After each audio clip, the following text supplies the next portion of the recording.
Welcome to Cinematalkraphy. We watch movies with you so you don't have to. Welcome to Cinematography. I'm your host, Roberto Vegas, joined as always by Brandt Hughes. And this is actually a special episode because we've got a guest who's actually live streaming this, that being Mr. Bryce Castillo. Hello. How's it going, Bryce? It's going good. Things are busy, but going well. Of course. We'll definitely talk as to why. Now, what makes this a special episode? Because we're being live streamed right now on the Indie Love channel on Twitch. Wait, what? What? Yes, Nobody told me that. Yes, we're being live. This is the first time. You didn't see the camera in front of us at all? No. Oh, it makes so much sense now. Of course.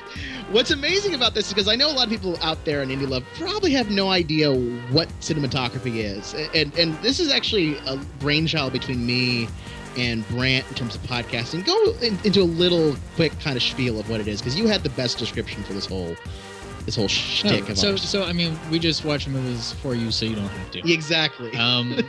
That's what I want. That's what I want. Yeah, sure. I mean, you don't want to watch movies by yourself. So basically, like Roberto and I, we watch films and we like film. So we would go to the theaters and see movies and talk about them afterwards. And we're like, hey, it would be a cool idea to do movie commentaries, because not a lot of people do that. Every now and then you'll find an audio podcast that'll do a couple good ones, like Slash Film has done a few. A few other people have done that, but nobody's really made a good, dedicated effort at it. So even though it's not necessarily the most accessible thing in the world, it's an excuse to watch movies, an excuse to talk about movies, an excuse for me to practice talking to people, which is difficult. And so that's basically how it was born. Right, and then we've also done a couple in recent times reactions to sort of newer films, sort of after we've done watching the movie, almost in a complete spoilery way, sort of the way that you would talk to your friends about a movie the minute you walked out of it. So we don't necessarily care if we spoil it in that reaction, because the idea being that for us, we just got out of the movie, here's our initial take on it, what we thought about it, and sort of capture that moment there. But we're doing something special today, obviously why we have Bryce here. We are actually going to do some commentary and potentially a reaction to D.O.A. Dead on Arrival, which is the inspiration to Bryce's Kickstarter, Mercury Counter, which has been successfully funded, and probably by the time that everyone watches this after the fact, it'll have already been completed, and you missed We made $1 million. Exactly. And I'm famous. And winning. It sounds like you're dated. Like I said. But ultimately, we're going to be doing that kind of thing. So this is different sort of take because this movie's in public domain, we can actually sync the video with the audio. Yay! And not get in trouble. How neat. That's right. That's amazing. How amazing what public domain does. So for those who don't know, it's let's see, about an hour runtime. About an hour 80 minutes. 24? An hour and 80 minutes. Thank you, sir. So an hour and 20? Hour and 20, something like that. And it's a noir film out of 1949 or 51, depending on what IMDb entry you're reading. And it's a really cool concept. And you know what? Let's just get into it. She's one of the chicks that hangs around here. She's jive crazy. What is that exactly? There is no antidote. Do you realize what you're saying? This is fantastic. Here we go. Ooh. Dead on Arrival, or D.O.A. actually, as it's listed on the United Artists release. So, how much of this film did you actually... This is your first noir film you've gotten into, Mr. Brandt Hughes? No, probably not. I mean, I don't watch a ton of noir stuff. I don't have any immediate examples in mind of oh, this is a noir film that I love. But, I've seen a few in my day. What about you, Mr. Bryce Castillo? What about how are you in noir land? It's definitely not my first rodeo. I mean, movies like Blade Runner, Dark City, even Run Lola Run? Yeah, I guess that's technically somewhat noir. Yeah. In a weird way. I had this film studies teacher who was super into German and noir films. And so we had this whole thing about how Run Lola Run is like a neo-noir sort of new age film. I would have never have thought about that, but for me, definitely the noir side, I'm a huge fan of cyberpunk, and cyberpunk takes a lot of its cues and such from noir. Obviously, like we mentioned, Blade Runner at the get-go, and I guess as if I think of other ones like Ghost in the Shell kind of has some hints of that. But what I loved about this film, and I finally watched. First off, I love the concept. I think the concept is way crazy. Like if someone made a film like this now, like someone said, like I want to, he basically kicked off the idea of this guy walking in saying he wants to report a murder and himself. By the way, that's a cool shot. Oh. Just that really long track. No, I'm about to say the same thing. Like that whole follow shot was like this. Like Brandt must be eating this up because like I was watching, like this is an awesome shot and kind of the way it does it, which is typical for noirs. They'll do that kind of like sort of follow shot behind that. But back to the whole concept of the film, I loved the idea of just this, like, because I remember when you talked about this, Bryce, and this almost gets in a little bit of the background of the album. Because of all the stuff that we've worked on in the past and sort of things like that. When you told me about this movie and went over the idea that, hey, I'm making an album where this guy, using samples of a movie that's in public domain about this guy that gets poisoned and is like trying to solve his own murder. And I was like, that just blows my mind. Yeah, it's definitely like an unusual sort of trope, even today, kind of. Like, it doesn't seem like one of those older tropes that kind of has become post-ironic and like, expected. Because it's kind of upfront about it. Like, it lays out the line, like, I'm and killed, dude. And it works back from there, but it doesn't... I don't know, it doesn't try to get... You tell it any way you like. I mean, I think if like a film today did it, it would like, I'm just like imagining like a Hunger Games type teen movie where like... See, because I would imagine if it were done today, it would be almost by like part of me thinks it would be almost like a Crank. In that regard, but like I still would love to see it done in this kind of like very low camp fashion, because ultimately our main character, God, what's his name again? Bigelow, thank you. I mean, he's a normal like tax guy or business guy. He's like nothing big, he's got his secretary and his sort of slash girlfriend, whatever you want to call her. He's not anything special, and he just kind of gets thrown into this whole thing. And the film is like not shy about portraying him as like not just a normal guy, but a real guy. Like the whole point of his trip is like to bang everybody in San Francisco and then settle down with Paula. Right, sow your seed, so to speak, as they say to do. I like bang everybody in San Francisco, but and of course it has my favorite. I don't even know if this is a '50s trope. Did you catch this? Whatever. We'll hear it more in the audio when we get to San Francisco. But I guess what is the whistle? I don't even know what that instrument's called, but the whoo. Oh yeah. Oh yeah. Yeah, there's a couple. Yeah, especially when he's on the vacation, it's just like it's like this dude is kind of a dirtbag, but it's 1950 and all of you guys are kind of dirtbags. That's what it was. I think that's what I dug about it. I was like, this is like completely the 50s. Like this has every trope of the 50s. Like we have the guy going to San Francisco. The whole swinging party going down. Like it's funny because I was in kind of researching this film, sort of getting ready for this. I found that this is in the film archives, the Library of Congress. It was inducted in 2004 for preservation.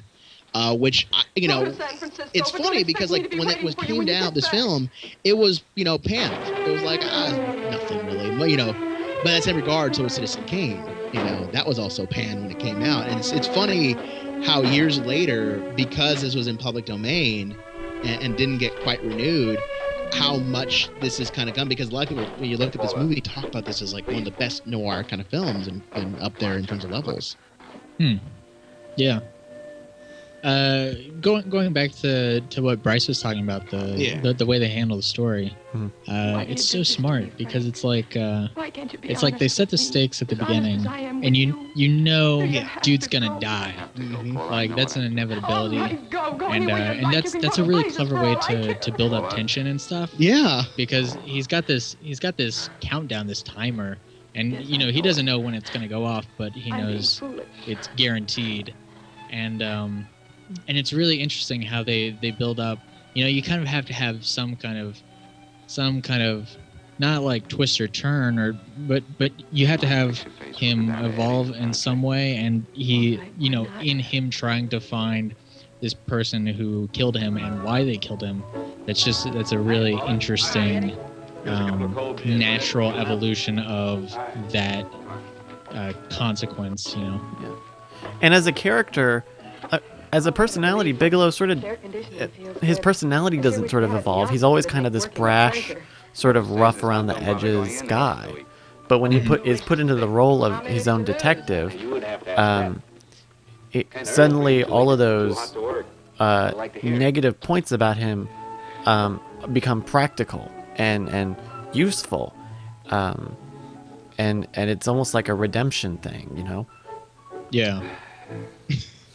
I love that shot. I love that beer drink right there. I just want to mention it just because like it's such a, it was like you know, because we're being like at this point in the movie we're being introduced kind of to Bigelow, sort of you know because all we know is that he's gonna die. That's all we know about this character, which sort of our catalyst. But I love just like you know like the girl takes a quick sip and you know he fucking downs the shit right there. Maybe we both. But Bryce, you probably are more intimate with this movie than both me and Brandt combined. How many times have you had to watch this film just to find all the clips for the album? You know, I've actually, I think you'd be surprised. I think I might have only watched it like maybe 3 or 4 times. Really? And in fact, I think the first time I started watching it, I immediately started taking down time codes of samples I wanted to get, and I think I might have only gone back one other time for a practical purpose, but I have seen it multiple times, and it's still confusing. It's still kind of a complicated mystery, but it's just entertaining. Mm-hmm. How did you originally come across the film? How did I? I think earlier this year I think I had the I thought that by now I don't remember. I earlier this year when you told me about it on Jump Point, like during our kind of post commentary and stuff like that.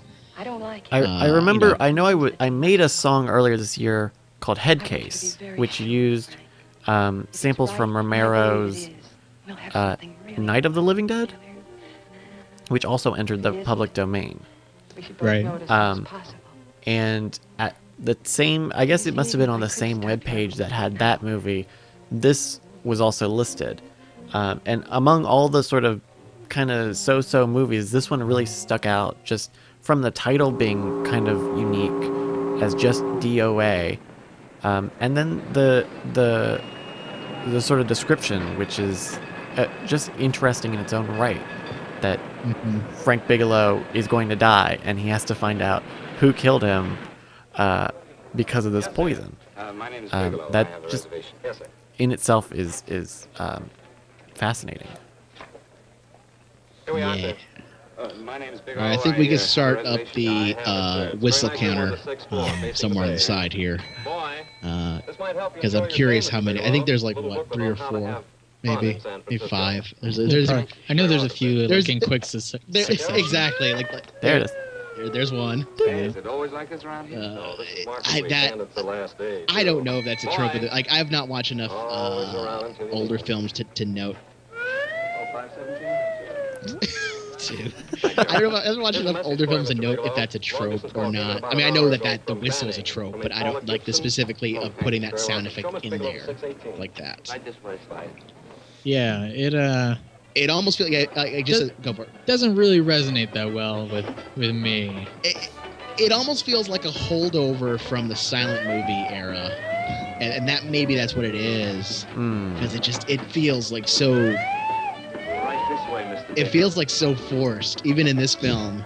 Yeah. Like it almost feels like some executive said they're not going to understand right. understand the fact that he's attracting these girls. I don't understand what's going on. Put some stuff in there.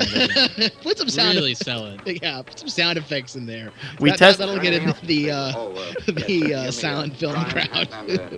We focus tested it, and they thought there was something on the clothes. That's why he was staring. which is not how we want them to read it. We need them to know he has a boner. I want to speak to Miss Paula Gibson in Fanning, California.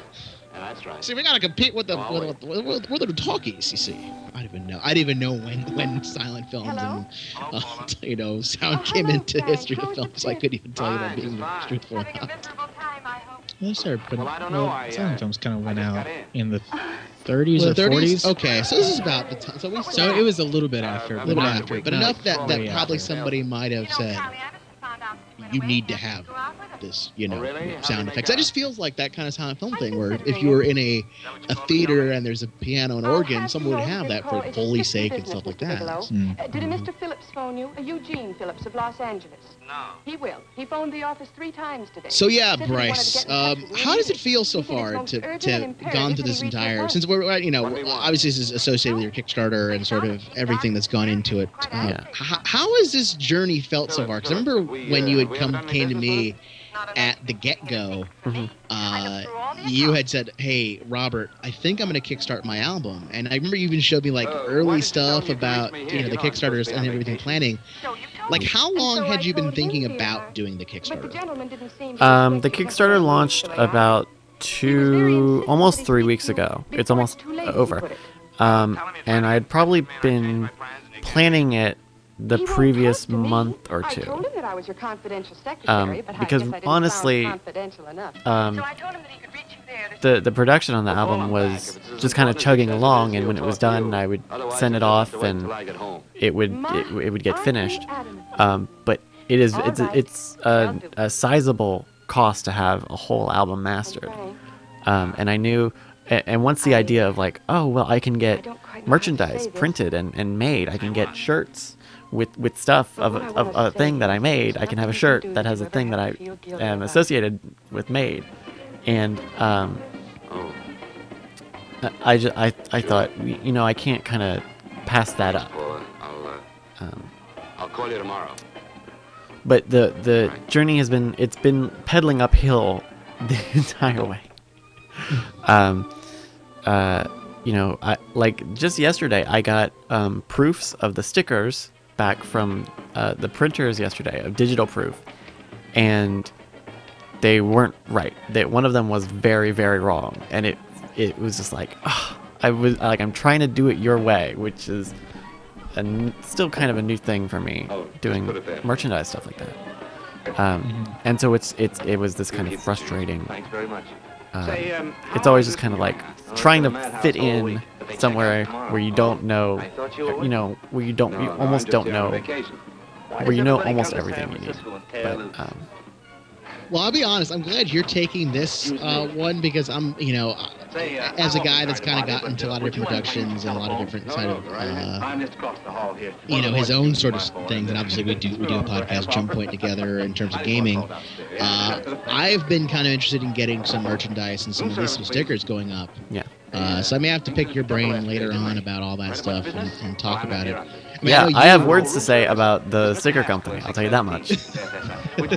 I hope they're positive words, because I think I was going to go with the same sticker company. So we won't say who they are in the recording, so that way no one knows. But sure.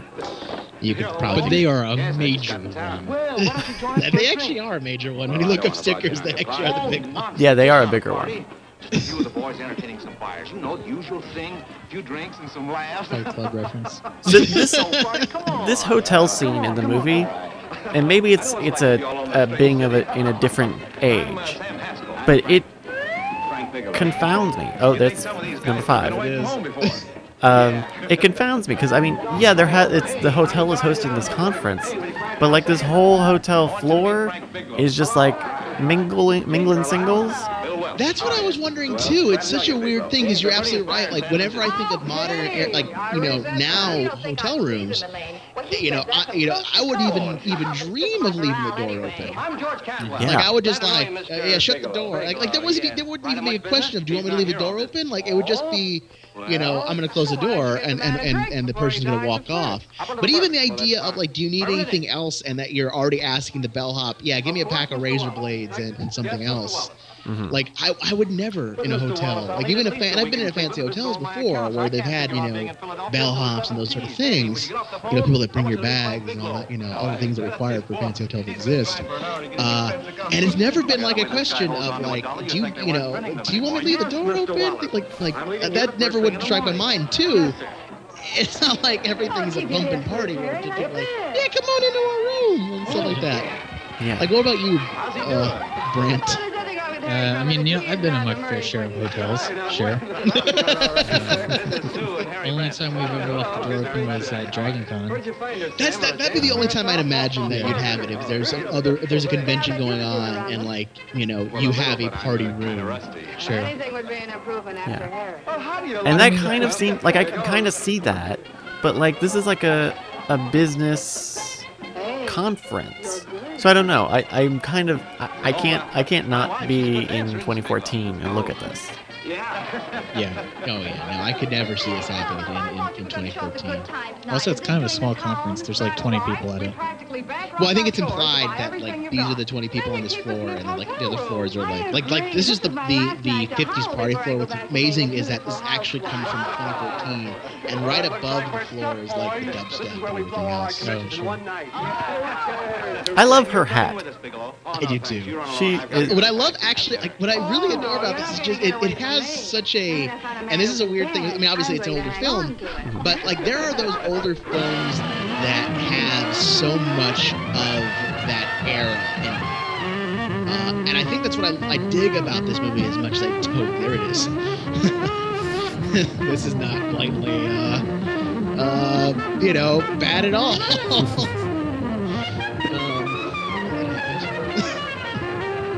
But what I love about the film is that it has a lot of those sort of things. Like, you have to almost really understand that you are watching a film from 1940. I mean, obviously, it's things like that. But it has a lot of those sort of, like, sensibilities, in that sense. Yeah. Like, we have a lot of, everyone's at a bar, everyone's smoking, everyone's kind of womanizing, even if they're married, even if they're that. And you have all of this stuff going on at the same time. And it's just... Yeah, the culture is definitely representative of its time. Yeah. There even is there's a racial element, right? These 5 African American guys who are playing in the band are like the only African Americans in the movie.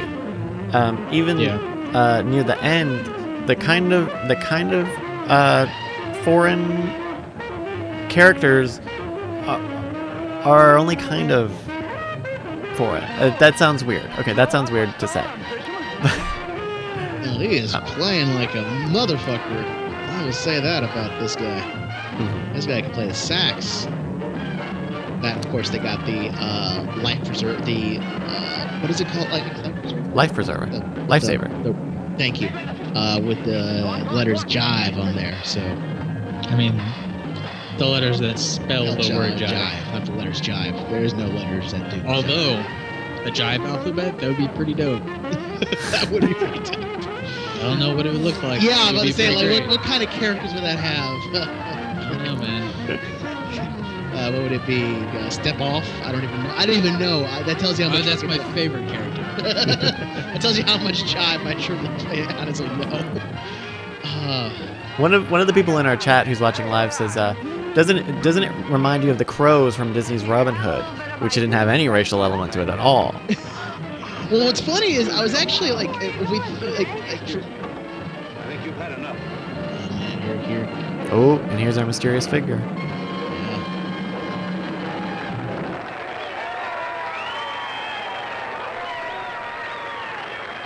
What'll it be? Bourbon and water, no ice. Nice, quiet place you got here. Wait till we hit the pitch in about an hour. That's when they really go out of their minds. Who's the blonde? Oh, she's one of the chicks that hangs around here. She's jive crazy. I'd hate to have to be a bartender who had to wear a dress shirt and tie and a lei.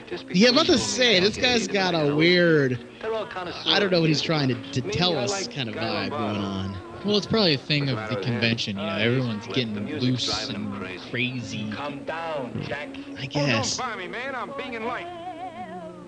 Especially that guy. Especially that guy. That guy is getting She really... always comes in alone. What's funny is I bet you that even to this day, even though this is a scene from the 50s, you know, like the 40s and late 50s, whatever, early 50s kind of thing, I bet you even to today we have businessmen that do crap like this.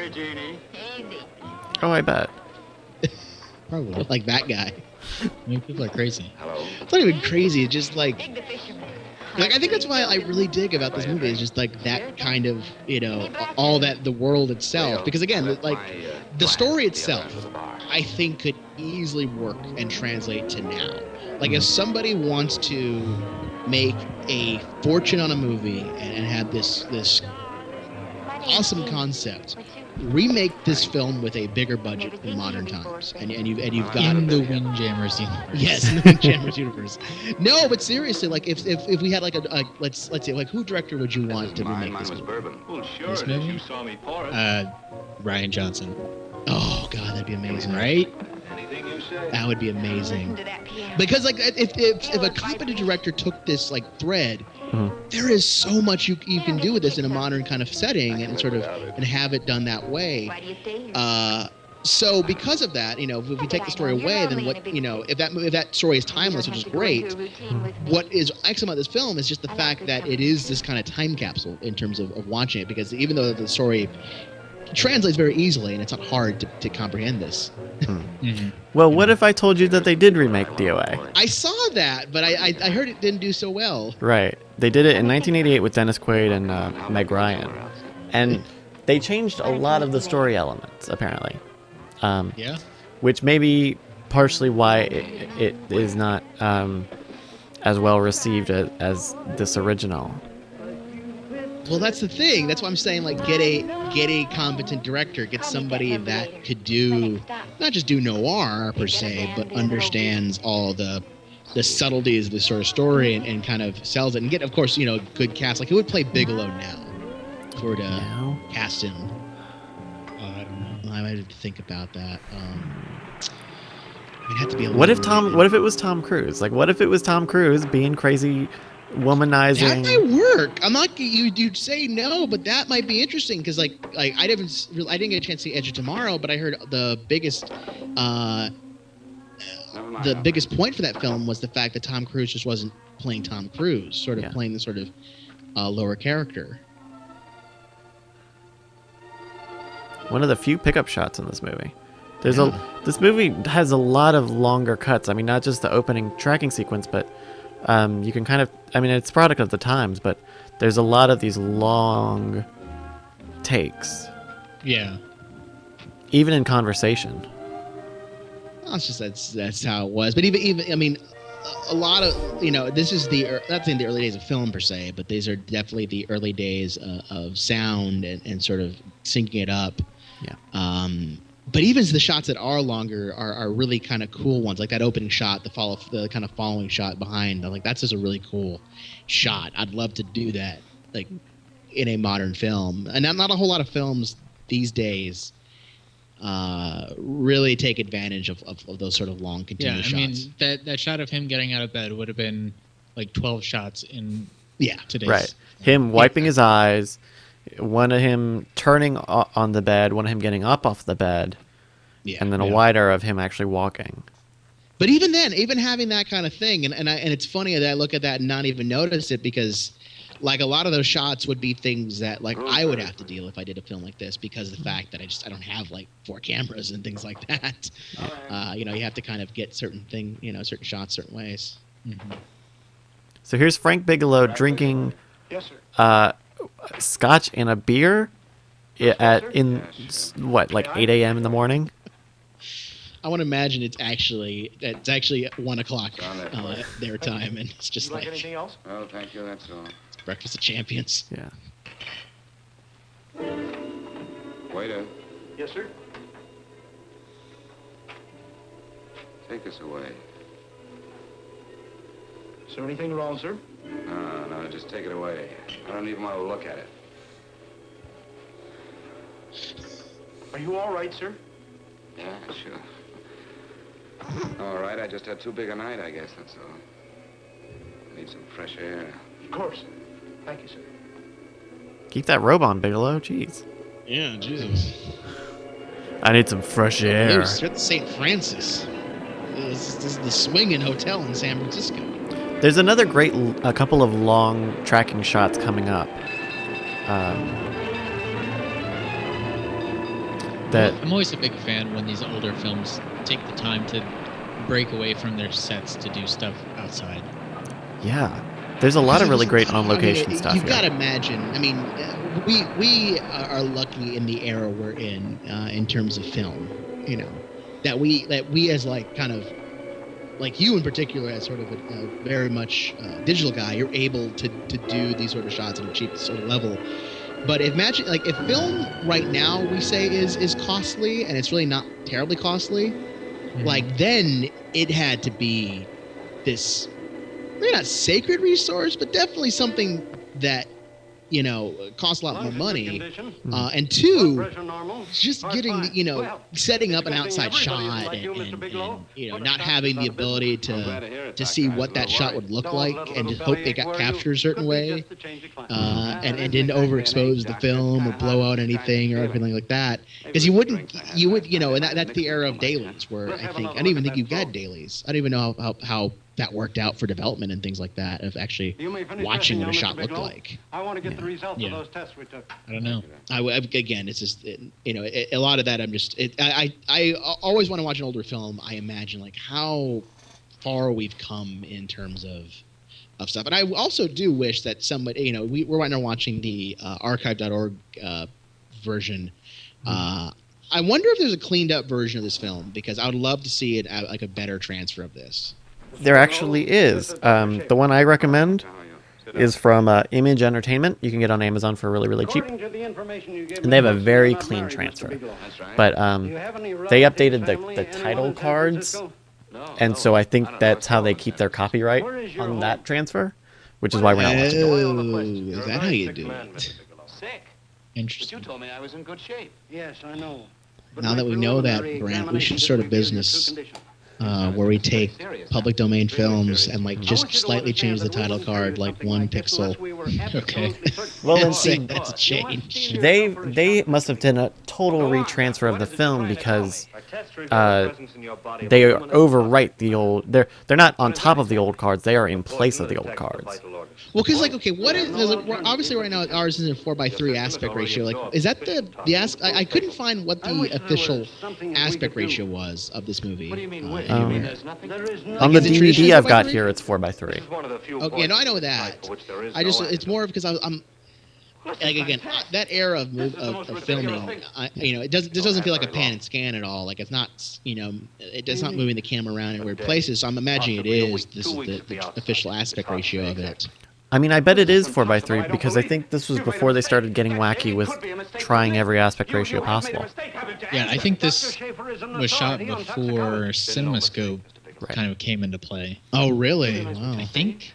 Because like, when did Maybe it's around the same time. Well, let's find out while we have a chance, because I'm really curious, because like I'm always, when it comes to movies like this, and like I want to watch this in whatever the director intended to, especially this kind of film.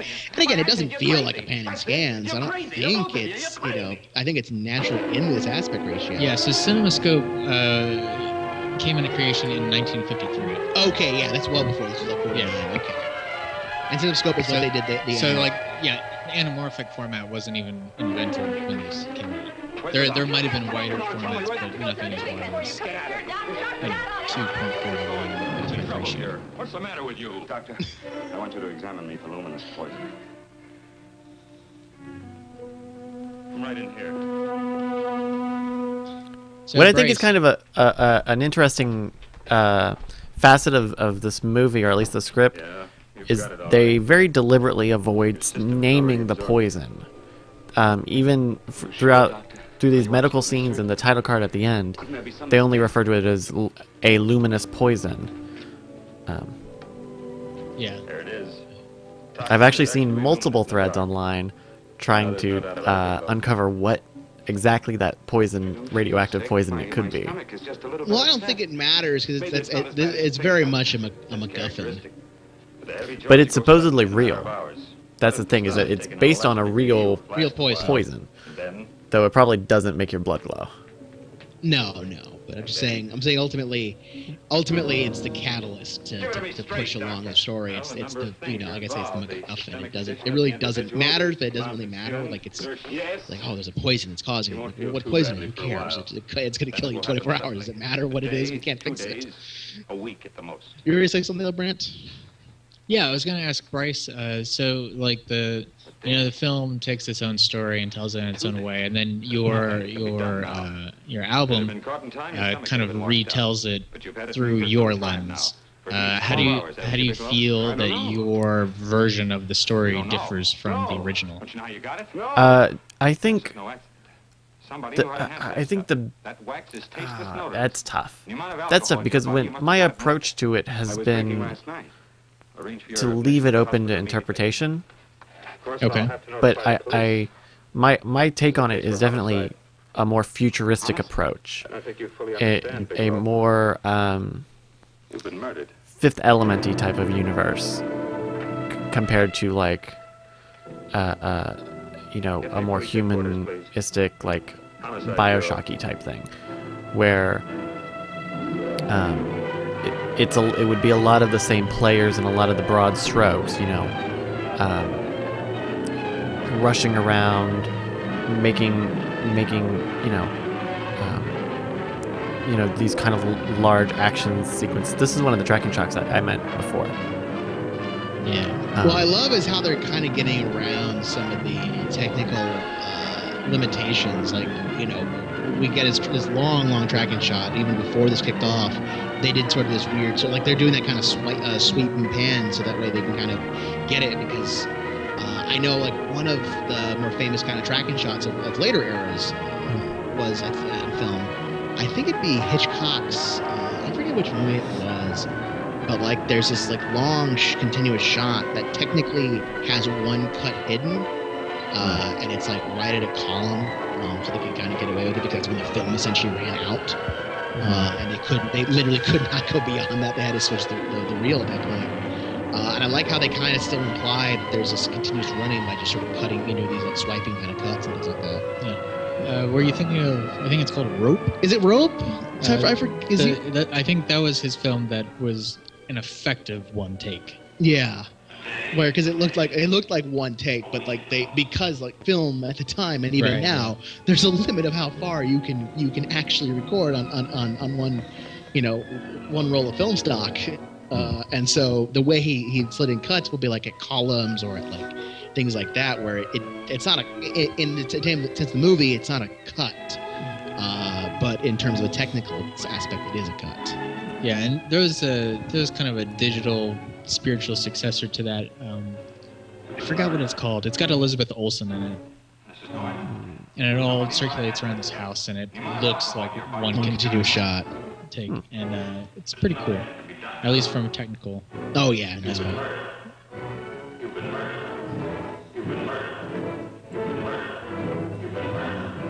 Is that that's a trolley in the background, right? Or is that the train? Yeah, it's it looks like a train. Yeah, that's why it's always tricky with San Francisco, especially that era, since the trolleys were. I mean, the trolleys still run now, I think, but they were a big mode of transportation back then in terms of the city.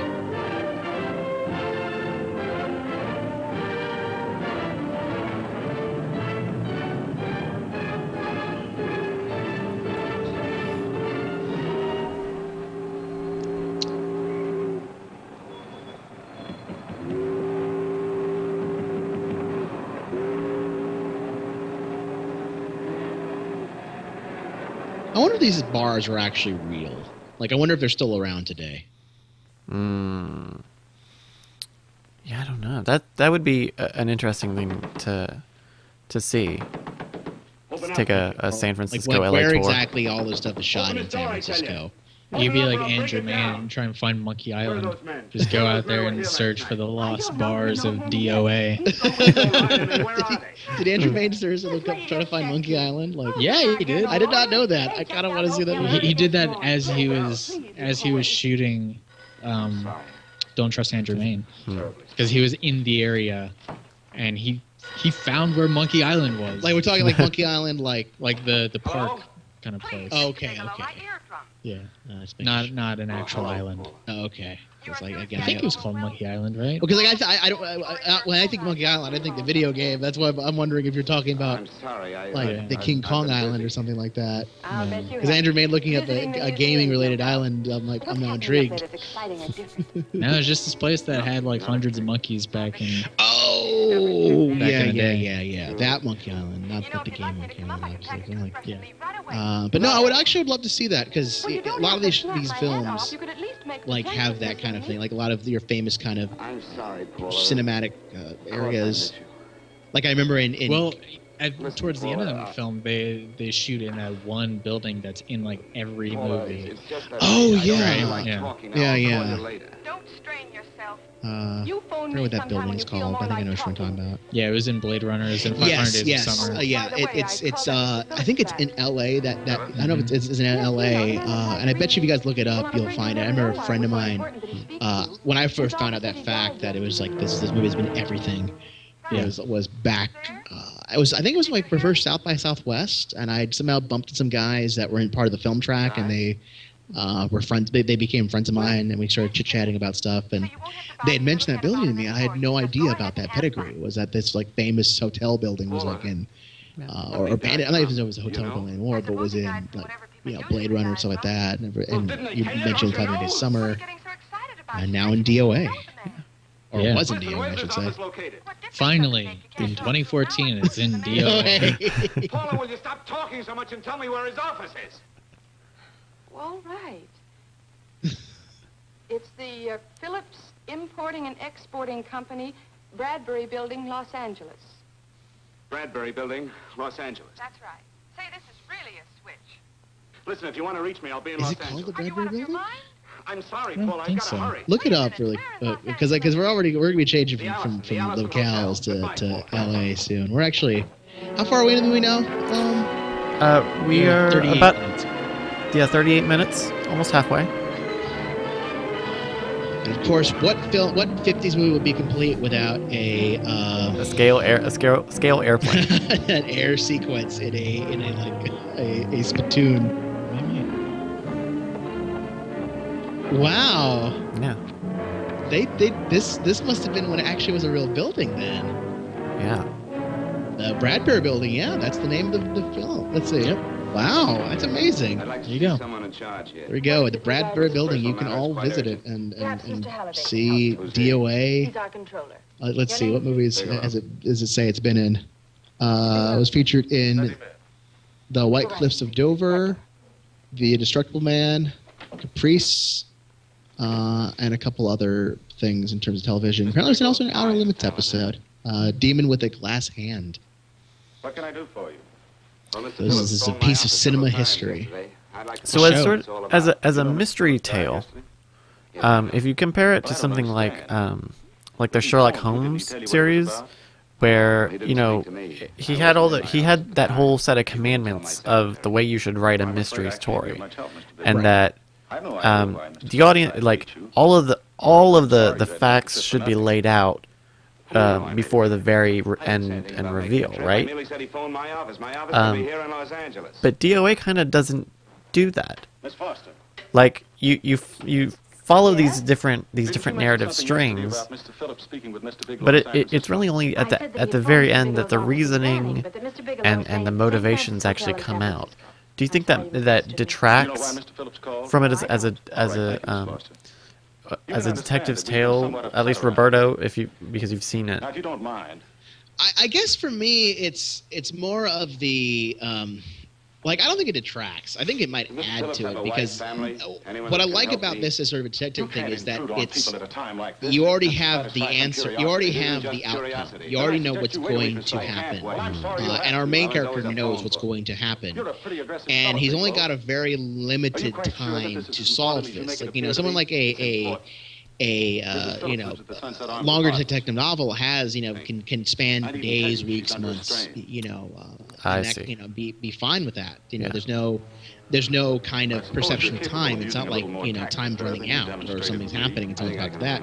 But with D.O.A, we have a definitive counter. We have a day. We have very limited time, and it's not.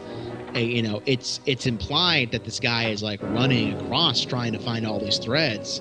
So I think that frantic nature really maybe separates it. Kind of limits what you can do. Yeah. That make any sense? Yeah. Because it isn't exactly the same as a detective tale. No, and that's why I think I dig it a lot. Is that it's because if let's say this happened to you, Bryce, Sure.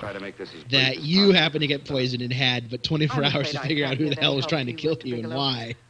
I haven't the slightest idea. Like it would just be it would be a thing where you couldn't there's no way to know from the hints at the beginning. Yeah, you would never. Did your husband ever mention anything about me, Mrs. Phillips? Anything What about you, at all? Brandt? What do you think about the whole I can't recall Eugene detective ever thing? having mentioned your name. It's cool.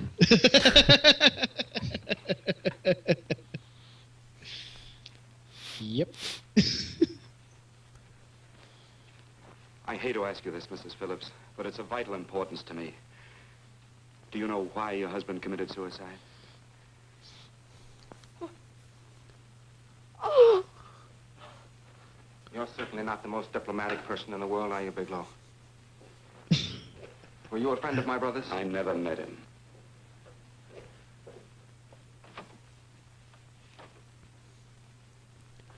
My brother was in a jam, a pretty bad jam. He was arrested 2 days ago. He sold some iridium to a dealer by the name of Majak. It's a very rare metal, very costly. Anyway, the iridium turned out to be stolen. He was released on bail yesterday, but he faced a pretty stiff prison term. And have committed suicide for less. Yes, I know. That's how the police feel about it. What puzzles me, though, is this crooked deal.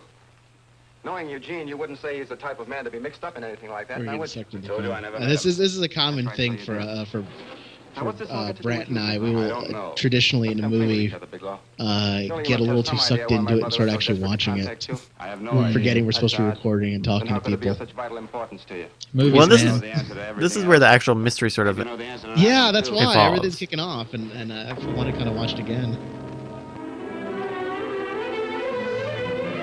apparently some of the names in this shot are the production staff. Beautiful operator. Really? Yeah. Oh, That's thank kind of cool. I didn't know that. you. Show me to go to room 821. So that's Would you what have the second operator put pickup this door through shot. to my room right away? I'll take it up there. I think maybe.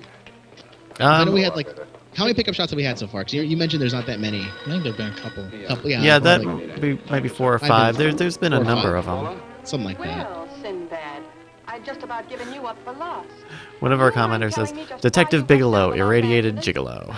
I can't explain it to you just now, Paul. I'd watch that movie. I'd I watch just that can't movie too. explain. I'd watch a lot of. I would love to see this movie done again, just with a good cast, a good director. Tired, Paula, that's all. Man, what if they did a Bigelow series where it was always like a mystery, kind of like this, Right. and he always dies? I can't tell you how Like- good Oh it my is to hear God! you say that. It's like And here I was that worrying one I'd lost my charm. When are you coming home, story Frank? from Justin's R.L. Stein, I'll be home soon. where that one guy dies in I'll every go right book. out and get Yeah. my little permanent so I'll be pretty Oh, when you that's see me. right. Hey, guess what? I found that. Well, because Phillips I name would in love to. your I'm trying to think who would play Bigelow now. Ontario. Like I'm really kind of racking my head on that, and I remember now. I made the entry maybe myself. You had notarized a paper one morning like before I came to work. like I'm trying to think of an everyman A kind of bill of sale for a character. George Reynolds made out to Eugene Phillips of Los If Angeles. we want an attractive person, we'd go with our personal favorite actor, Joseph Joseph Gordon-Levitt. Gordon-Levitt? Yeah, GJL? sure. J- That's sort of a top actor here in the cinematography land. Yeah. Wait a minute. Wait a minute, George. I think Reynolds. I feel like it would we have to be wanted someone to older. do a stranger route and maybe stretch an acting capability. Maybe I'd go with a oh god, what's that guy from the Muppets? And Jason Segel. Jason Segel. I'm just thinking of everyman kind of characters because that's the beauty part of Bigelow is that he feels he is an every kind of day guy. There's nothing special about him. Yeah. He's just a dude. Oh, here's a good suggestion from the chat. John Hamm. Yes, that would be perfect. Tall, very manly, got a classic look. I've got to talk to you, Mr. Very Yeah, gruff. because ultimately we want a guy that doesn't really. I mean, not saying he's not can be attractive, not saying Big was uglier than that, but just he's an average guy, and I think that's what I like about the movie itself is that we have this average guy thrown into a not so average situation. George Reynolds. Why, that's the man my husband claims Kind sold of him forced, iridium. but still. Reynolds disappeared. Yes? About 2 months ago, my husband grew suspicious that something was wrong. Since then, he tried in every way to locate Reynolds, but could find no trace of him. But I don't get it. Your husband could have proved he made a legitimate deal by showing the bill of sale he got from Reynolds. Then there was a bill of sale? Yes, of course there was. My husband swore there was, but at the time I do he was really like arrested, that he couldn't serialized find it. It was idea. mysterious. That would be Where fun he dies too. every Well, then time. if your husband could have shown proof... Or maybe we could your take husband, George Reynolds, the would have faced 24 prison route. Eugene was And convinced that Reynolds do had stolen the bill of sale. like Only one who had a reason to eliminate one-off evidence kind the of transaction. micro series of 24 episodes, each one an hour in length, kind of following the Oh, if you'd only come the story to of Bigelow. Bigelow. That would be My also husband kind of a might cool be way of alive revealing the today. story, in very small chunks. Although I'd like the serialized idea of that. It just feels like it feels a little like it may be a little too The only thing that puzzles me, not Mr. George, is that sci-fi, you haven't but asked how I a knew little that was too. It's a little kind of an supernatural. abstract concept. It's just true. I would love it if so the first movie, so it would be like this, like they remade this one, like not shot for shot, and they kind of didn't make a big deal out of it, and then like 2 years later, D.O.A. 2, and like it's not really ever touched on, like they don't ever explain it ever. Didn't he? Why don't you ask Mr. So Harvey? okay, because that's the only issue I'd have is that like when they did the Crank 2 kind of thing, you know, like they had to touch on the fact that the guy kind of died and just sort of like the heartbeat kind of came back, and they had to sort of talk about that. I'm like, why would you can't do Crank 2? Crank 1 was like this had a very definitive end. It didn't really lend itself to have another sequel with the same character. In that regard, and so my brain goes like, well, how could you do DOA where you could explain why the character came back? Yeah, I think you can't explain it. You just roll with it. Just And roll maybe with it. like Phillips is innocent. Innocent men don't have to jump behind out the of windows. scenes, there's an in-canon like, oh, these are Miss Foster. Why alternate are you so universe afraid to tell us? versions of him or That something. would be really cool then. Okay. Then Marvel crossover, Listen to me. This thing is going to There you explode wide go. open. $1 billion. You've got nothing to hide. You better start talking. Or maybe you are mixed up. No! Well, then come on. Phillips called Marlowe. Look at him. This is really you can tell this is 1950. Him manhandling this woman. I'm just Yeah, like all of the body language is very 50s. I know we keep harkening on that, and obviously it's an older film. We do that, but it's important to note these things because like that's what makes this such an interesting kind of film is the fact that this is happening in this era.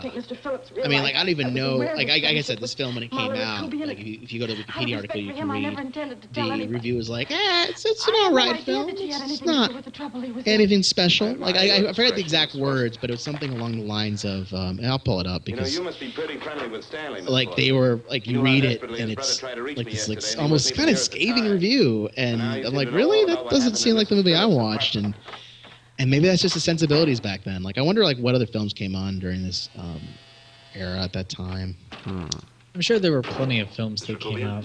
Well, I know time. that, but I'm saying, like, you know, like there's, like, you know, when we talk about films and sort of what's not what's good, what's bad, but sort of what, you know, one of the things we constantly talk about in our sort of themes of films is the idea of what makes a movie go beyond its era. Like what films, Right, you know, like how do you make a timeless movie? exactly. Like how do you make It transcends what it was made in. Exactly. You know, how do you do that? What elements are needed for that kind of film? How do you approach like a Spartacus or a Doctor Strangelove? Like Doctor Strangelove is a great example because it's like a 50s black and white film, but it's like I will watch it now and still be amazed and everything in that movie in terms of shots and Peter Sellers' acting and stuff like that. So, you know, we talk about that all the time with these sort of movies, and a lot of the times when those films came out, obviously one of the prime examples, Citizen Kane, like they're just not really accepted at their time. Like they're just sort of that was a crap film. Why would you want to watch about a guy this? Whereas we talk about Citizen Kane now, and there is no list out there that doesn't have that list as like one of the top films of all time. Right. I don't know. I don't know where he is. Is that what you told Phillips yesterday? I told him exactly what I'm telling you. I haven't heard from him in months. Yeah? You're mighty careful of the picture of a man you haven't heard from in months. What does the Ray stand for? It was a pet name. Do you mind? Oh, it sounds very cozy, Miss Rakubian. So here it is. The New York Times, its May 1950 review, described it as a fairly obvious and plotting recital involving crime, passion, stolen iridium, gangland beatings, and one man's innocent bewilderment upon being caught up in a web of circumstance that marks him for death. O'Brien's performance had a good deal of drive, while Britton adds a pleasant touch of blonde attractiveness. Punch your dirty face in. Whereas I think now we have like way higher reviews, stuff like that. Your tickets. Let's see what else came out I'm there. surprised if I'm there to see you off. Let's just contextualize the scene that just happened here. He walked into this woman's apartment, stole her gun and photo, and just walks out. Just like, yeah, I bet you would fucking hit me, wouldn't you? No one called the cops. No one. Apparently, that's totally cool. Bigelow's like, I'm already dead. What can you do to me? That's a good point. That's actually a good kind of concect. Is that Bigelow knows he's gone, and there's nothing he can do about it. So what are you gonna do? Kill me? Pictures, I can't remember them all. Well, because like the car he rented didn't look like for that time looked like a pretty fancy car. He stole it, probably. No, he signed for it and like rented it and put it under his name or something. Like, yeah, GTA style. Essentially, get out of the car. Well, because like if we're done now, for example, I'd imagine like the car Bigelow would get would be like a Lamborghini or some type of super fancy car. Because if you know where you're gonna go in like 24 hours, you're gonna get a Maserati. Exactly. You're gonna get a van. You're gonna get a a Tesla. Not Tesla. What's the what is it the Bugatti Veyron? Is that the expensive car or some shit? Bugatti Veyron. I would get that. Like, even though I'm not a car person, I'm like, well, yeah, I'll put it under my credit card. Here you go. You have a feeling Avis is not gonna have a Bugatti for you though. Well, I'm not gonna go to Avis. I'll just buy the car. I'll sign whatever. I'll do whatever. I'll put it under some name. Uh-oh.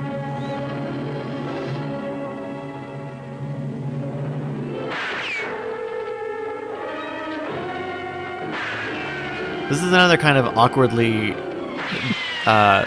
blocked out scene of like Bigelow basically like not really taking very good cover. Yeah, not really getting shot at too. like we got Stormtrooper aim, we got this guy. He's just kind of casually walking to the set as like guns are being fired like close to his feet. The occasional sound effect of like to mask the squib. That was a gorgeous shot right here. Oh yeah. With the constant in and out of light and the silhouette against those tanks. And also birds. I wonder how much of that was planned with the birds. I would reckon it would. Well, here's a question.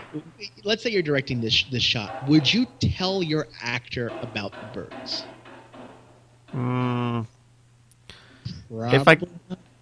Probably not if I could help it. Because like that's why I'm saying like that's why I say I wonder how much plan like how much the actual actor to play Bigelow knows, because like that kind of reaction is like, oh god, birds, what the they're just birds. And what's the big deal? The barrel falling is more important, I'd say, but that you got to warn somebody about. Yeah, this whole sort of scene is kind of awkward, but it accomplishes sort of the creating some real action in the movie, even if the directions are kind of mishmashed. Well, because he's learning something and putting together some things that.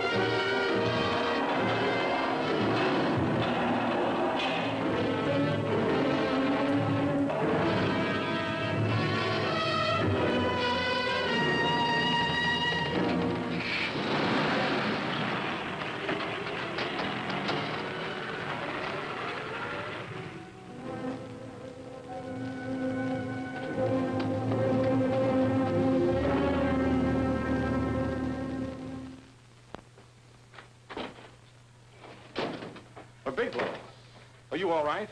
Can I get you anything? No, no, thanks. Do you know this man? No? No, I don't think so. So you sure you've why never did he seen him? drive out I'm there? quite sure. He drove out there to go to the Raymond photography Raccoon mean anything to studio you? to find out more about this No, I photo never heard of of him. He also Raymond. uses the name George Okay. Reynolds. This is Reynolds? And then he started Or getting Reynolds, shot. sorry. That's what I want to know. Tell me something, Halliday. It's a rough You're the hood. controller here. That he you found didn't out know that the about guy, that because Phillips I think that's what's interesting about D.O.A. Yeah, is but you just still keep the, records, don't you? a lot of For it some reason, is which sort is of none of my haphazard business. and biased, Phillips which makes preferred to keep sense. that among his personal If I were trying to frantically Now, figure does out that who answer tried to your kill, question? who essentially poisoned me, You came in here you know, today I asking may for not some connect all the information threads right that you needed, and I away tried to be as cooperative as I could. because I wouldn't have But had now you're time. Like beginning to he annoy me. found, for So get out example, the before I throw you guy out. or whoever was there had been to the bar he was at because he had a matchbook from the fisherman. So that had to have been when everything kicked off. And it's just, again, he's slowly but surely trying to put all the pieces together. Because, I mean, you know, they don't got much time to put the pieces together. That last shot that we had with Bigelow standing next to Phillips really solidifies my idea that Tom Cruise should be Bigelow in the 2014 remake. Just because of, like, he's not a tall guy. No, like, no. He manages said, to like, be somebody... imposing, but Yeah. not tall. Well, it's about time you showed up, Bigelow. Go ahead, Dave.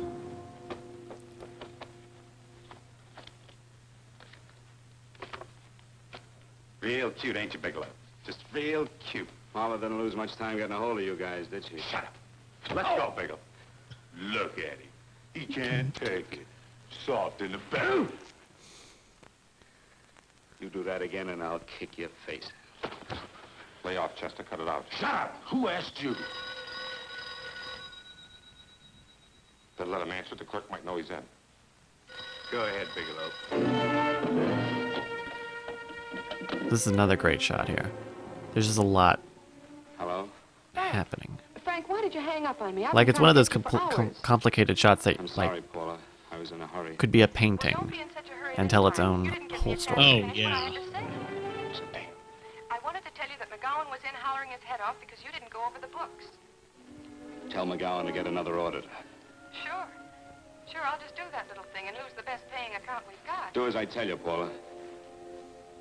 Frank, are you drunk? Paula, how much we got in the bank? About $2,200? Draw it out tomorrow. Sure. Then what do? Skip town without paying our bills? Forget the bills. You know that coat you always wanted? Buy it. You are drunk. You know, if I didn't have such a good character, I'd be tempted to take advantage of your intoxicated state, Mr. Bigelow. I'm not drunk, Paula. Well, then don't tell me that one day away from me can affect you this way. Cut it short. Paula, Yes? I'm sorry I left you. I never realized how much I love you. But I know it now. Oh, Frank, darling, I love you I'm gonna too, cry. so very much. Please come home. I miss you terribly. I said cut it short. I'd just love to let you have it, Bigelow. Let's go, Chester. This guy's kept us waiting long enough now. Walk in front of me, Bigelow. The Chester character is And keep your mouth shut. If you so much as look a little almost a little out of place compared to the rest of the cast. He's off. He's missing a couple of cards. I think that's the point. And I mean, it's almost cartoonish how. Yeah. If you look at the way he's dressed, with the very high waist, the very short tie, huge jacket. Don't I always get what Mr. Majak sends me after? Major? and I the think that's teeth. the point. I think we have to have sort of the crazy I'm the criminal dealer who bought the iridium person. from Phillips. But you are right. He's a bit You have kind Rakubian of unload weird. stolen stuff on Even Phillips for the to help era, he's O'Malley here, weird. and then you buy it back from him. Oh, you certainly made a sucker out of Phillips. What is it, Mr. Bigelow? Exactly what is on your mind? I'm looking for Raymond Rakubian. What? Well, now, Marla here has told you everything else. I'm sure she must have told you that, too. You don't expect me to believe this conversation. So, what is on your mind? I mean, underneath. You forced your way into my affairs, and now I want to know why. I just told you. I'm looking for Raymond Rakubian. Don't get cute. I'm just itching to work you over. Soft in the belly. Can't take it. See what I tell you? There it is. Finally, I've been waiting for moments like this in the movie. Because I love fight sequences in older films. Can't do that. They're so fun. I'm gonna blow your guts Even if they're out. just like short-lived. Hurry up, Chester, not now. Look at him. He's so scared of Chester, he'd talk now. Any He's not second now, afraid, Chester. I'm expecting Chester to like throw a pie at somebody. You can tell from a I don't know. man's He's got a outfit pretty he is afraid. heavy piece in his hand. I'm expecting Look to at shoot his eye. everybody in the room. See, Chester, like if we were to put him in modern parlance, sort of a modern film, he wouldn't be dressed like this, obviously, but he would be the off-center kind of criminal Telling you, character. Major, He'd almost be like You better a keep him away from the area. He's what's the really gonna enemy have in to use the his big main villain in Far Cry 3? Go away, Chester. Oh, I don't know. I forgot the guy's name, but he'd be that kind of Do like what I that tell you, very my boy. off-center villain. Please. And I'm trying to think who would Help play him Dave. in a movie kind of sense, because he's definitely not all there, but you know, if done right, you could have a character in that regard. Unfortunate He's boy. like Suzanne. He's like Crazy Eyes from Orange is the New Black There you in go. season 2. Spain. Uh, Likes to see blood. You know, he's little- definitely he is definitely short of a few marbles, but Now, Majax here is very much like a Bond villain in Raymond his Rakubian presence. was my nephew. well, that's what I dig about a lot of this stuff. A lot of these tropes that are set up in noir, like that. I'm afraid you have been sidetracked.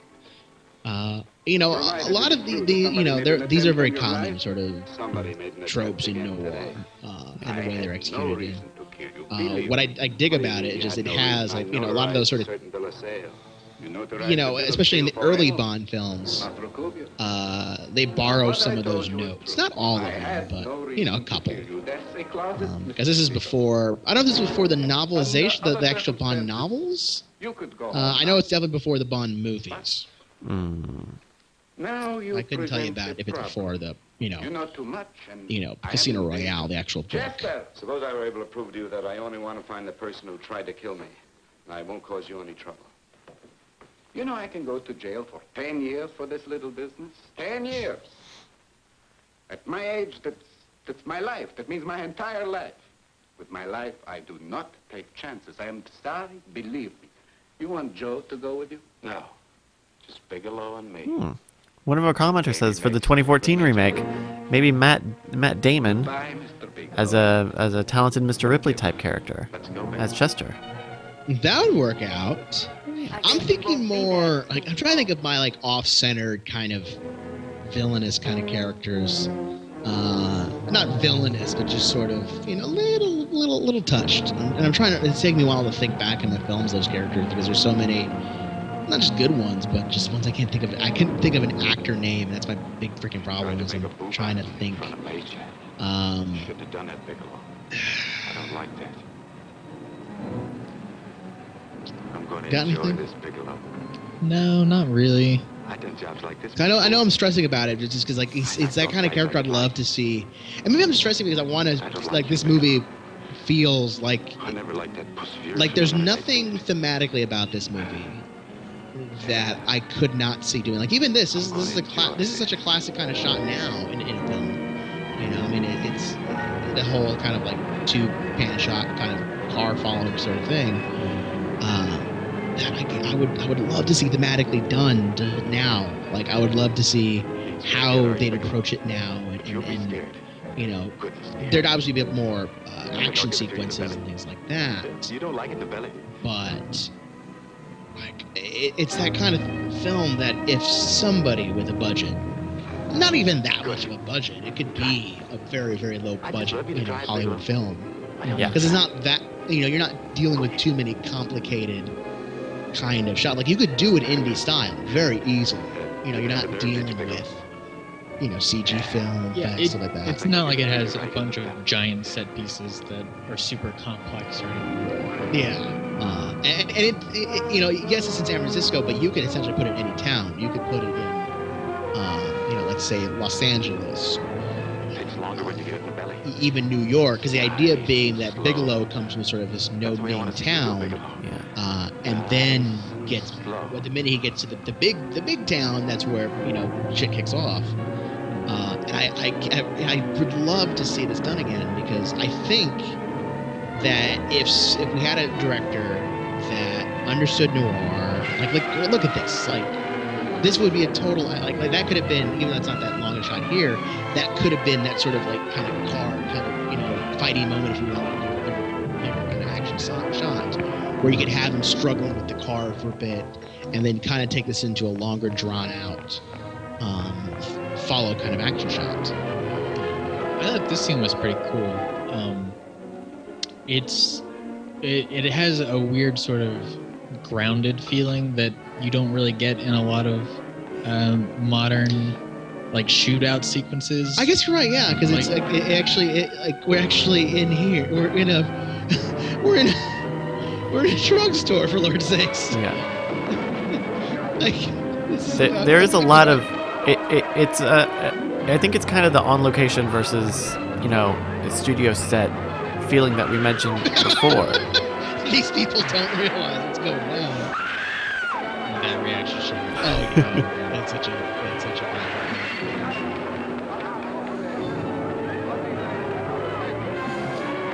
And yes, it is a drugstore complete with a soda jerk. Oh! But look at this. I mean, this isn't even Bigelow's doing. Bigelow is just staying out of the way, and much like his impending doom, fate is sort of taking care of his obstacles. Well, because he's got to. Yeah. That's Chester. This is David. Just another one of many things that are inevitably out of his control. Yeah, well, that's again how sometimes life's like that, and of course this movie shows that.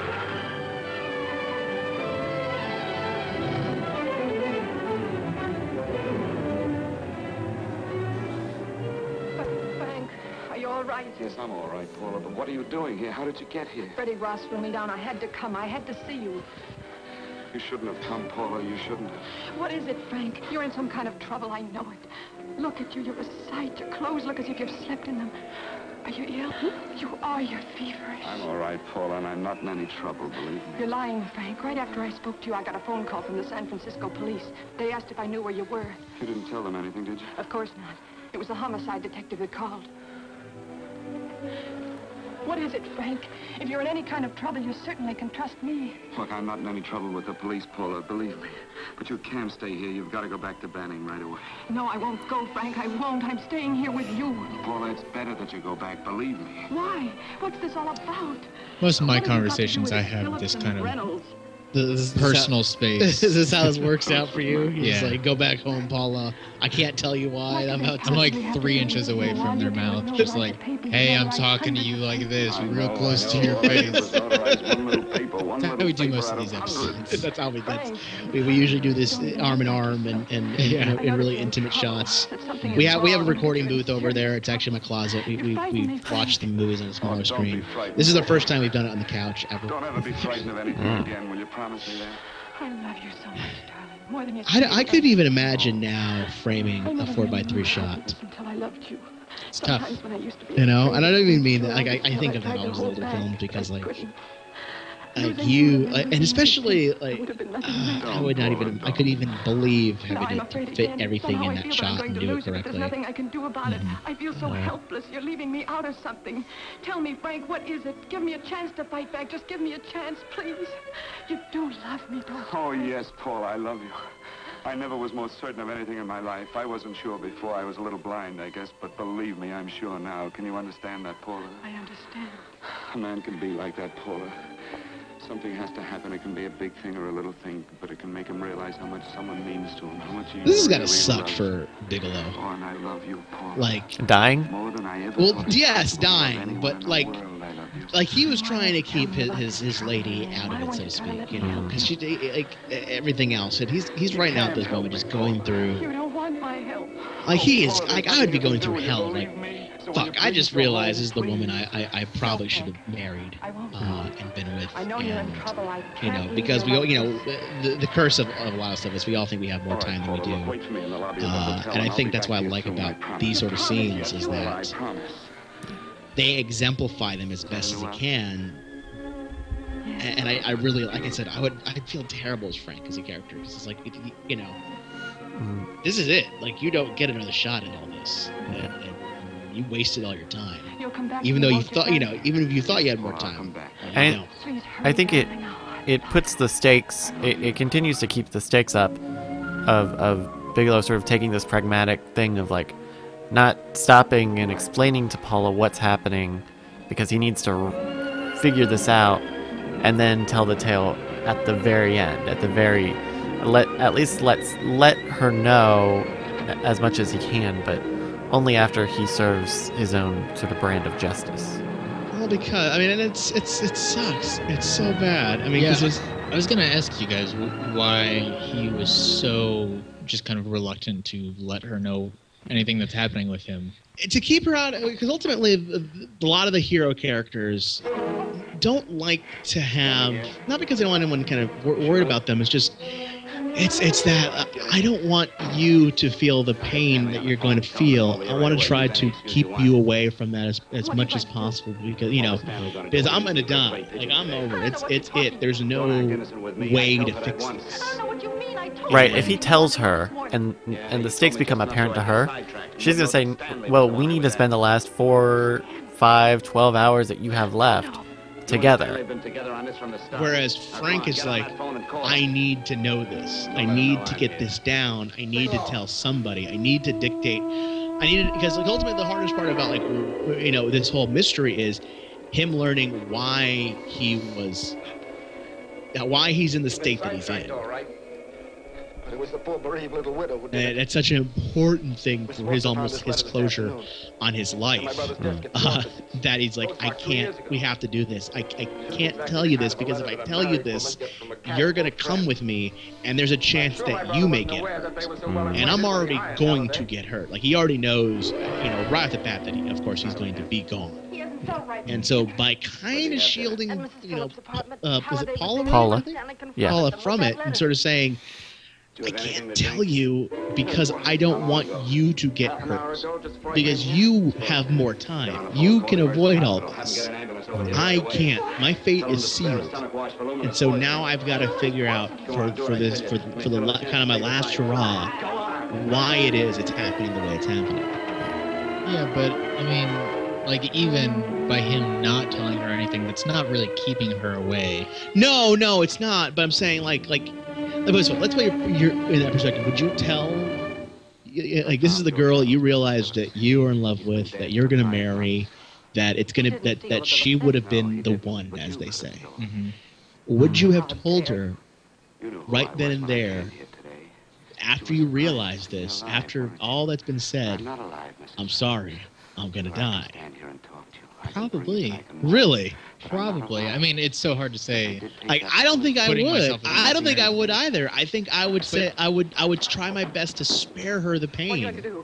Well, see, I would.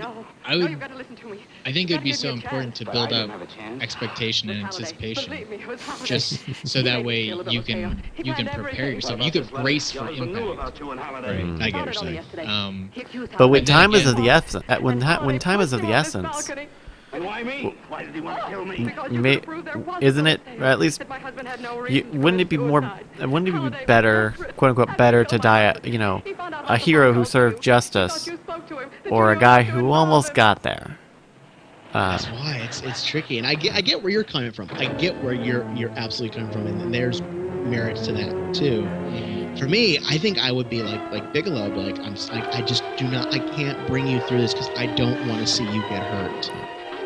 Here's another woman handling. This is how it look. If they don't manhandle a woman or or smack her across her face, then what kind of movie is this? And then he locks her in a closet. Well, this is how it rolls, baby. Bigelow don't give a damn. He's like, look, I got 10 minutes, baby. I gotta solve this mystery. If I don't, I'm screwed. And again, it's closure for him, and that's something. This I think is that was another the first spatially. no smoking sign I saw the entire movie. That was probably graffitied. It was probably a smoking sign. Probably. And then some punk was like, no smoking. It's supposed to be sarcastic. No smoking. It's an ironic sign. No smoking. No smoking. This is another sort of scene that's kind of spatially ambiguous.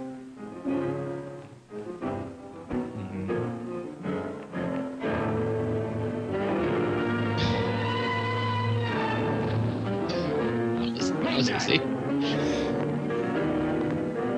That was a lot easier than it probably should have been.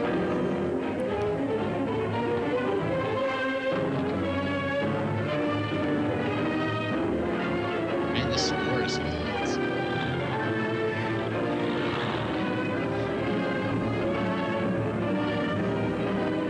And you can hear it all remixed on the Mercury Counter album. Available now at wherever the hell it will be available at. Yeah, it'll be on basically all the big players. All the players at iTunes, your Bandcamps, your... So our check cleared? Yeah, our For you to say that? Yeah, our check cleared. Our check cleared a long time ago. Your check out didn't clear. Got to follow the money. That's how it Yeah, works. I need you to take 90 minutes and make your way to me. Like how much?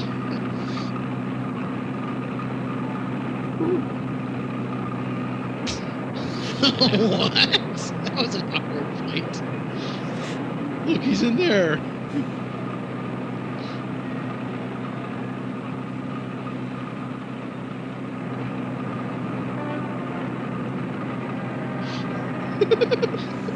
This is the most awkward chase sequence, but it's so awesome at the same time. It's kind of cool, but even though it's really drawn out in this weird It's way.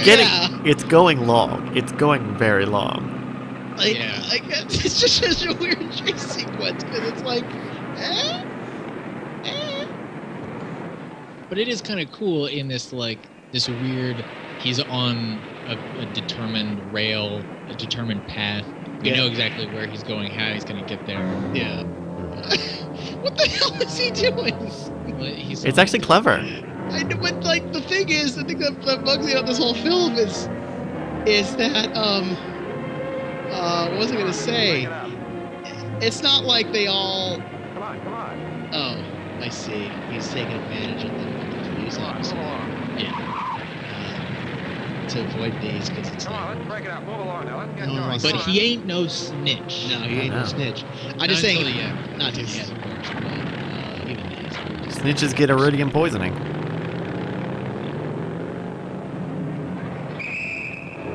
That's just a weird, interesting chase sequence. I would love to see,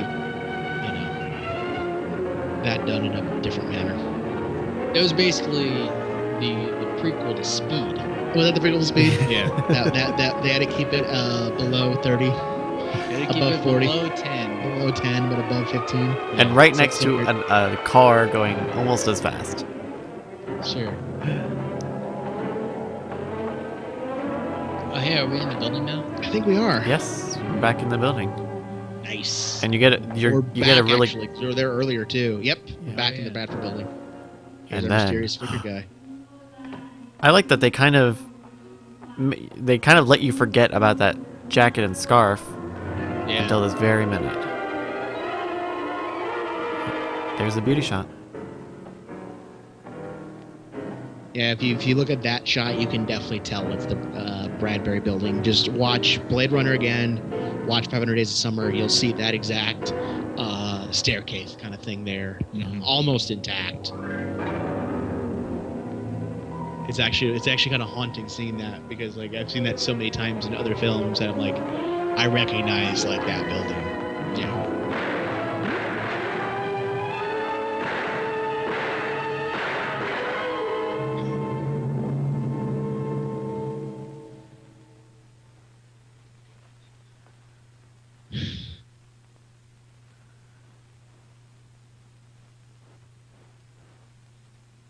So this recording is probably be a bit strange because we're right now almost at the end, pretty much at the end of the film. But I'm certain because of the nature of us being streamed and things like that, we're going to go and talk a little bit beyond the confines of this film. So those of you who are watching post and just getting the audio, it may go on a little bit longer than that. But those who are watching the video and kind of watching in sync and the archive version of the actual live stream will get all this. The one true way to view. Well, it's because it's just a strange episode for both you and I in this regard. A, it's our first kind of live stream one. B, it's our first time that we're doing a film with the online correspondent, Bryce, over there. Yeah. But even more so that we're able to do this in picture form. And I say that's weird because we tend to just do audio and such. But because of the nature of that, I know we're going to go beyond that because these older films tend not to have long credit sequences, if any. This one basically has none. Yeah, exactly, which is just how it is. Oh, hold on. Better make it dead on arrival. Yes! The D.O.A. That's the stuff. I get a really sick satisfaction out of seeing people say the tentacles. In United Artists, I think the medical facts in this motion picture are authentic. Luminous toxin is a descriptive term for an actual poison. So there you go. According to an MD back in the 40s. That same MD probably said that a cigarette a day is totally healthy. And you should definitely drink that entire bottle of scotch. It keeps the blood flowing. A scotch a day. That's as much as you could get because you were too busy drinking scotch. And that is it. We have ended the film here. And I know we're probably going to chit-chat a bit more. And we can't obviously see your camera because of good old XSplit and all that fun jazz. Right. But you people can certainly see us. Well, now we're in a beautiful sort of two-shot. So we can make out a little better your beautiful faces. So I'm going to ask you, Brandt, what was your take on this film first? I mean, when I first saw it this morning, kind of watching it out of the corner of my eye as I was finishing up today's episode of Scam School. But the kind of impression I got from this viewing and that viewing, I enjoyed it. I'm definitely glad that I saw it. I think it's interesting. It's this nice little microcosm of its time and an interesting story, which I think is its really strong point, There's some weird things that you would just kind of expect from seeing something that was made of a different era than you currently live in. But there was some really interesting concepts, and I think that's the big takeaway. Like there was this great idea behind it.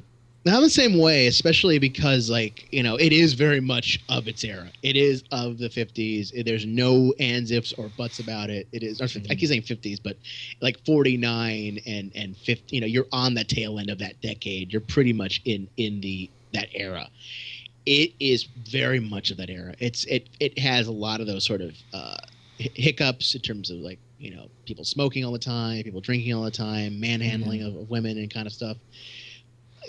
But what I dug about this movie was a lot of those sort of thematic, just that element of how can we tell a noir, a mystery on a clock first and foremost, and let's make sure that clock because again, there's so many ways you could do a clock. You could have a bomb's about to go off or something like that, but then you could defuse a bomb, or a guy's going to kill this man in 2 hours, but you could reason with him. This is a science kind of thing that you can't stop. There's no way to stop this. This is going to happen. Yeah. And I like the idea of how do you do a murder mystery, from the perspective of the guy who got murdered, so to speak. Right. And B, how do you do that in a clock kind of sense? Yeah, and just really quickly, I think one of the reasons why it resonates with me is because of that element of determinism that to see how much he can maybe not change the path of things, but to see where he can take the journey before he gets to the destined end. Yeah. I always really enjoy stories that incorporate that element into it. What about you, Bryce? Along the same lines, it's very much a classical drama, a tragedy. It's laid out at the beginning, granted not by some sort of third-party force, but by Bigelow himself. And then you spend the rest of the narrative getting to that point, figuring out, oh, is this it? Is this it? I mean, it's classic. It's a classic, not even a trope. It's just it's tragedy. It's beyond even a subsection. Well, because Bigelow isn't like, he doesn't go to San Francisco thinking all this is gonna kick off. Right. He goes to San Francisco thinking, okay, I'm gonna sow my roots. I'm gonna have a good time, and then I'm gonna settle down with Paula here and have a great life. He's chilling out in the hotel room, checking out Tinder. Pretty much. That'd be the modern equivalent. Would be definitely going down Tinder and swiping like or not or whatever the heck it is and that. But and so I like that. That's the catalyst. That it kicks off, this sort of everyday character into a murder mystery that isn't so much that he has to solve, not even so much because he needs to solve it, because ultimately he doesn't necessarily need to. He could have accepted his fate, but because he's like, no, I've got to know why it is I died. Not many people get this opportunity in life to understand why something happened like that. Yeah, I've got to know for my sake. And everything else, it sort of gets dragged into this whole thing, and it's really, like I said, in terms of the thematics, it's awesome. It's definitely something I could see that. In terms of course, in film history, it's also a good thing because you get to see a lot of the, like we mentioned, the Bradbury Building, which is a very, very famous Hollywood building. Landmark. And two, you do get a perspective of the 50s and sort of what sensibilities they had, not only just filming and sort of framing of shots and cutting of things, but how stuff like that. But there's even some more like advanced stuff. There's a lot of, like I said, continuous shots. There's a lot of sort of long, drawn out sequences that I could see modern filmmakers kind of doing to a certain degree. Yeah, not a heck of a lot of them, but ultimately, I'm glad I saw this film. I'd much like you saw this morning as well before all this kicked off, and I'd kind of, like I said, I'd been immersed in this more because of Bryce here, just simply telling me about the film and then about his album concept and things like that, and I was intrigued just on that note alone. And like I said, when Bryce asked, "Hey, would you want to do this kind of thing?" I'm like, "Fuck yeah, it'd be amazing to comment on this movie," because it is a really cool film, and if you don't know about it, you've never heard of it, it's approachable. You can watch this right now. Right. It's kind of an approachable, maybe understated. How well it's known today is kind of hard to calculate because it's a 60-plus-year-old film, but it's also on a list of movies that people search for regularly, public domain content. But you get down to it, and it's an interesting mix of the classical tragedy with action, with intrigue and mystery. Well, as we said at the beginning of the recording, in 2004, D.O.A. was selected for preservation in the United States National Film Registry by the Library of Congress as being culturally, historically, or aesthetically significant. And such films on that list include, like, my all-time favorite science fiction film, Back to the Future, and a couple other ones as well. So this movie is important enough, and again, I want to make sure I phrase that correctly, because not all movies from certain eras get put in the Library of Congress. There's very select few movies that get put in there. And these are movies I always say as a phrase that as long as the United States exists as a concept, and as long as almost we as people will probably exist on this earth or whatever in terms of time, that this movie was so important, or is viewed as so important in 2004 as that film, that we are going to do our damnedest to preserve it.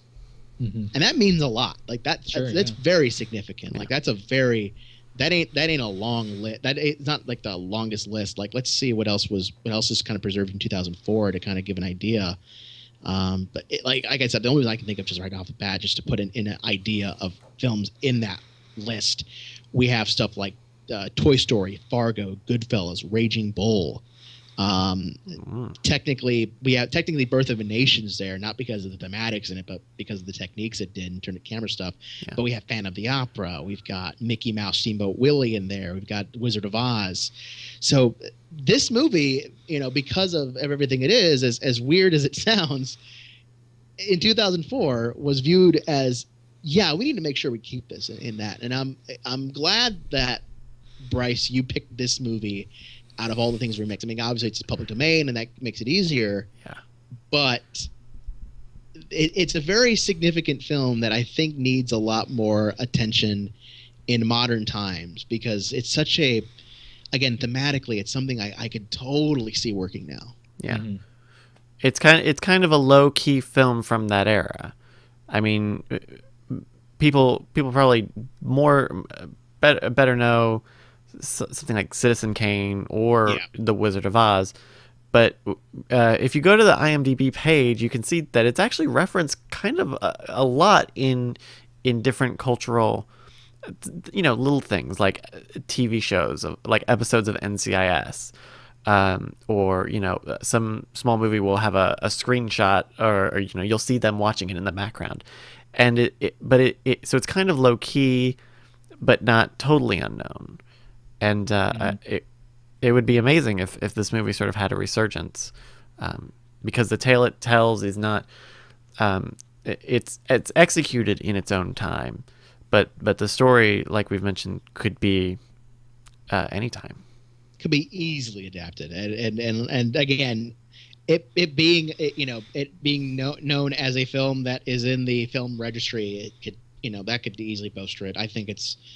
I really am surprised that no one in this modern era has tried it. So this is to you people out there who watch this stream later on. If you're filmmakers, if you're guys that could think you could pull something off like that. And again, it's not a hard set-wise to pull off. It will require a lot of understanding of threads of storylines and kind of keeping it all together. But if you could pull off a modern version, man, there is such potential for that. Sure, yeah. Like insane potential.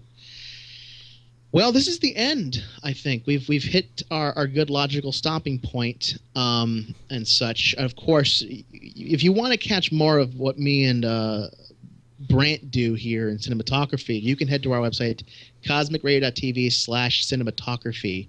You'll find all previous episodes, our reaction stuff.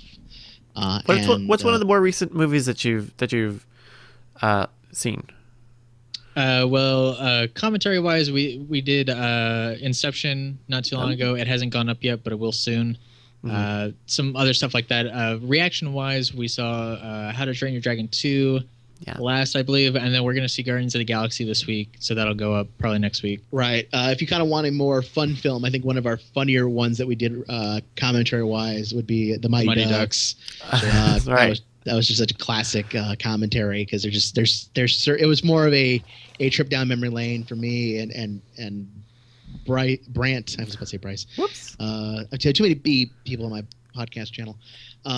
Brandt here, because how he approached the film and how I approached the film was sort of different but very similar. Sure. And it was just sort of watching very much the tropes and talking about films of their time and how you go beyond that. Roberto, what did you do? My job. And of course that. But ultimately, of course, if you want to catch more of that, head on over there. And of course, special thanks.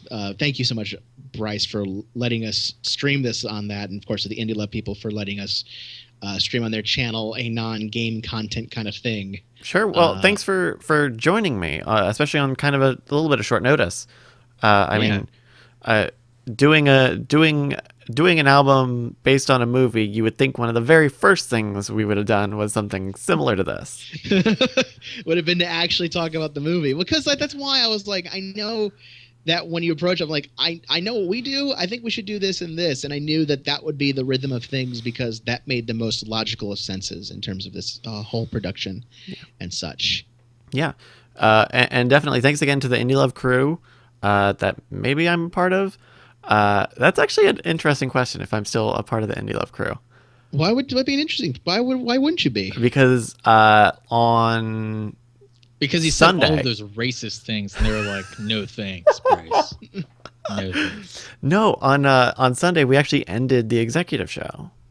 What? Which is a bit of a bombshell, but it was sad to let it go. But with the move coming up, the spark that Will and I had sort of doing the show together in studio, we just haven't ever had luck capturing that on Skype. So we figured. Well, you know what that's going to mean, right? That with this move happening and you coming to Austin, right? We're gonna Executives 2.0, 3.0 with Roberto.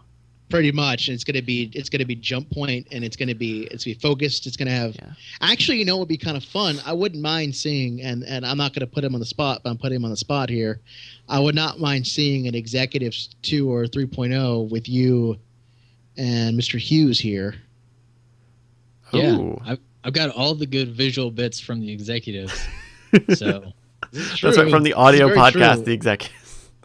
I was definitely thinking about if I ever got back on, I was gonna shoot it in Brian's studio and have like a giant Top Poppers like banner posted up in the back, stuff like that. I was thinking about that because you upped your game on Executives every time, from the hat to wearing like a full-on suit. So I figured the next thing was you'd either have to do it in an office or you would have to have some sort of background joke. Right, yeah, shoot it at the top of like the Frost Building or something. Something like that, exactly. Oh my God, I would see. This is the advantage you're gonna get. And honestly, if you're watching and live or watch recording, you just have to move here, man. You just have to come to Austin. That's all you have to do. Yeah, just quit school and your job and come down to Austin. Let's go. Or just get done with school and move on to Austin. Transfer to UT, whatever. I don't care. Just do what you gotta do. Get your ass down here. Yeah. Unfortunately, that's not exactly in Will's cards right now, and I think he really wants to move to Canada. That's a good place too. Ultimately. Well, he can visit, but regardless of that, I feel bad the Executives had to sort of end, so to speak. But yeah. I think ultimately, with Jump Point still having a link on Indie Love, we're definitely friends of the network. We're not strangers, and I don't see why you would not still be part of that crew, at least in spirit. Yeah, I mean, I still have logon information, so there you go. If you ever want to hack the site, hit me up. I think we're fine. We'll talk after the stream. We'll talk after that. So that's it for the day then. Thank you so much, Bryce, for letting us do this. Brandt, as always, thank you so much for letting me be part of this. Where can people find you online and all your fun stuff? Yo, you can find me on Twitter at Gatowag, Gatowag. You can find me on all other places. Just either search for Gatowag, search for Brandt. I'm out there. Totally. And of course, you can find me. I'm at Vincent404 on the Twitters. And if you do want to check out more of what me and Brandt do in terms of all these movie discussions, head to our website, CosmicRadio.TV/Cinematalkraphy. And you can send us a message on Twitter at Cinematalkraphy. Exactly. And you can send us an email, cinematalkraphy@gmail.com. And there's probably a bunch of other ways. Right. We look at the comments. We look at everything and all that stuff. We watch it like hawks. And we are very, very open to that. So if there's movie suggestions you want us to do, or you really want to hear our reaction of something, let us know. If you just want to insult us, like, really get in there. You have to do but if you're going to do an insult, make sure that it is in 40s and 50s speak. Yeah, sure. That's your you have to Jive lingo. Yeah. Jive lingo, daddy-o. Take care, people. Oh, and you can find Bryce's stuff. Bryce. Yeah, where can we find your stuff, Bryce? Sorry. You can find me on Twitter at Brycas, BRYCAS. And if you're watching the archive of this, and there's still time left on the Kickstarter, neshcomplex.com/MC, get a badass shirt like this. Ooh! What? And of course, you'll be able to find that even if after the fact, once it's out in live and fun, most likely it'll be at least Mercury Counter. Mercury Counter, that's right. Or, if it's after the fact, neshcomplex.com. You'll find shit there. Good shit. It will, trust me, it'll be out there in full force, and I am super excited to hear that because I have a preview of it. Yes. I haven't really sat down and listened to it yet. You have to. It's only like 30 minutes. It's not even that long. I know, but the only reason I haven't sat down and listened to it because I was trying to hook it up to Crypto the Necrodancer and it wasn't working, and then I got sucked into Crypto the Necrodancer. That's tough because Crypto the Necromancer is a roguelike, so you're probably not even likely to get through the 10th stage, let alone... Surprised. Like, you'd be surprised how much a soundtrack can push me in a game. Okay. So that's it for today. So tune in next time. Ta-ta. Oh, you guys don't have a sound effect at the end of your show? No, we don't have a sproing. Nope. And until next week, I'm doing the old-timey hand crank cinema. Yeah, sure. You know, sometimes we just make noises. Sometimes... Yep. That's exactly what I was like. You exactly said what I thought you were going to say. I was like, just let it go because I think I know where Brandt's going, and I want to see if it pans out.